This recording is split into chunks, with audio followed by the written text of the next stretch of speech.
Assalamualaikum warahmatullahi wabarakatuh. Selamat siang anak-anak. Alhamdulillah kita ketemu lagi ya dengan pembelajaran prakarya dan kewirausahaan. Semoga kalian semua sehat ya. Hari ini kita akan belajar mengenai pemasaran usaha makanan khas daerah yang dimodifikasi. Kita lanjut ya.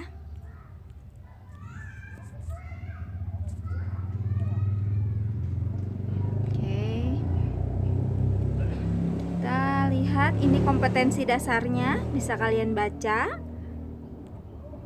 Kemudian yang ini adalah tujuan pembelajarannya, juga bisa kalian baca anak-anak.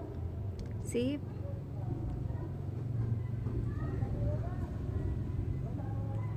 Kita sekarang lihat ada dua gambar ya. Mungkin kalian bisa sama-sama melihat juga di situ ada dua gambar makanan ya. Dimana yang satu di situ jelas di dalamnya ada proses promosinya ya. Kita bisa melihat bahwa itu adalah paket pelajar dengan harga sekian gitu. Sementara di gambar yang kedua itu hanya makanan saja. Bahkan mungkin kita tidak tahu bahwa itu adalah makanan seseorang yang memang bukan untuk dijual. Jadi kalau misalnya ibu tanya kalian memilih yang mana ya ketika makan siang nanti untuk dibeli ya, mungkin kemungkinan akan memilih yang ketiga, karena yang ketiga udah menerapkan pemasaran dan pasti bahwa itu adalah makanan untuk dijual ya. Kita lanjut ya, inti dari pertemuan kita kali ini atau video ini yaitu bagaimana sih pemasaran pengolahan makanan khas daerah yang tepat ya. Definisi pemasaran sendiri nih yang pertama. Menurut Harper, pemasaran adalah suatu proses sosial yang melibatkan kegiatan-kegiatan penting yang memungkinkan individu dan perusahaan mendapatkan apa yang mereka butuhkan dan inginkan melalui pertukaran dengan pihak lain dan untuk mengembangkan hubungan pertukaran. Jadi di sini jelas sekali bahwa dalam pemasaran itu ada proses sosial antara siapa? Antara produsen dengan konsumen ya, seperti itu. Kemudian kita masuk ke bauran pemasaran 7PS bauran pemasaran ya. Yang pertama yaitu produk. Jadi yang pertama harus ada produknya dulu. Apa nih yang mau dipasarkan? Apa yang mau kita buat? Kualitas seperti apa yang mau kita berikan gitu ya. Jumlahnya berapa? Itu lebih ke produk. Produknya dulu apa gitu ya.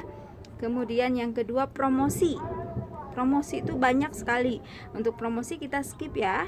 Nanti akan dijelaskan di bauran promosi. Selanjutnya yang ketiga adalah price atau harga. Penetapan harga juga tidak kalah penting. Jangan sampai harga itu kemurahan atau kemahalan. Kita tetapkan dulu segmennya. Ya, setelah kita tetapkan segmennya, kita bisa menetapkan harga yang pantas gitu. Karena mungkin segmen menengah ke atas dengan segmen kelas menengah ke bawah akan beda di harga ya. Kalau segmennya menengah ke bawah kita menetapkan harga yang tinggi, tentu saja tidak cocok dan nanti dampaknya produk kita tidak akan laku. Kemudian selanjutnya adalah place atau di sini tempat ya. Tempat di sini ya kita usahakan ketika membuka usaha, apalagi makanan misalnya ya. Kalau makanan tersebut ada kiosnya, tidak pakai tempat atau misalnya harus dine-in gitu, maka usahakan tempatnya di sini yang strategis, yang mudah dilalui oleh kendaraan umum gitu. Kemudian selanjutnya yang kelima adalah people, orangnya, pelayanannya ya. Itu juga sangat penting. Tempatnya sudah strategis, harganya cocok. Kalau pelayanannya tidak memuaskan, misalnya melayaninya sambil marah-marah, ya akan susah juga untuk laku ya. Selanjutnya yaitu proses. Nah, di sini lebih ke proses pelayanan ya, dari mulai seseorang itu memesan makanan misalnya sampai dia mendapatkan makanan tersebut. Jangan sampai orang datang ke rumah makan gitu dengan kondisi lapar, ingin cepat makan, ternyata nunggunya lama banget sampai berjam-jam. Mereka biasanya akan ragu untuk balik kembali gitu ya. Kemudian yang terakhir adalah physical evidence. Apa physical evidence? Itu lebih ke layoutnya misalnya. Kemudian di situ kalau misalnya pakai piringnya harus bersih ya, jangan sampai terlihat balatak gitu piringnya, orang akan kan ih kenapa ini teh warung makan teh kok jorok misalnya ya. Atau tata letaknya, rodanya dibuat semenarik mungkin, misalnya kalau ada tempat makan lesehannya juga nyaman, itu masuk ke kategori physical evidence. Oke, kita lanjut lagi. Apa sih tujuan marketing mix? Tujuan marketing mix tentu saja kalau lihat di grafik ini jelas sekali ya, bahwa tujuan marketing mix adalah untuk meningkatkan penjualan. Kita masuk sekarang ke jenis-jenis promosi ya, yaitu masuk ke bauran promosi. Ada promosi mix apa saja? Yang pertama advertising, yang kedua personal selling, kemudian sales promotion, public relation, kemudian direct marketing. Nah, untuk menjelaskan itu, Ibu ingin kalian melihat video ini. 5 bentuk dan jenis bauran promosi atau promosi mix. Yang pertama ada periklanan. Ini merupakan bentuk komunikasi non-individu dengan sejumlah biaya menggunakan media tertentu yang dilaksanakan oleh perusahaan. Tujuan utama periklanan adalah meningkatkan permintaan atas produk yang ditawarkan. Hal ini bisa dilakukan dengan berbagai cara seperti media visual atau poster, brosur, dan iklan televisi. Yang kedua, personal selling.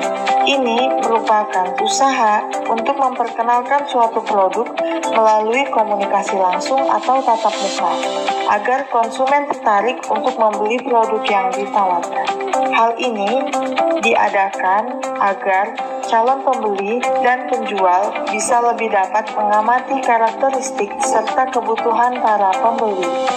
Yang ketiga ada publisitas. Ini adalah sejumlah informasi tentang seseorang, barang, atau organisasi yang disebarluaskan ke masyarakat melalui media tanpa dipungut biaya ataupun tanpa pengawasan dari sponsor.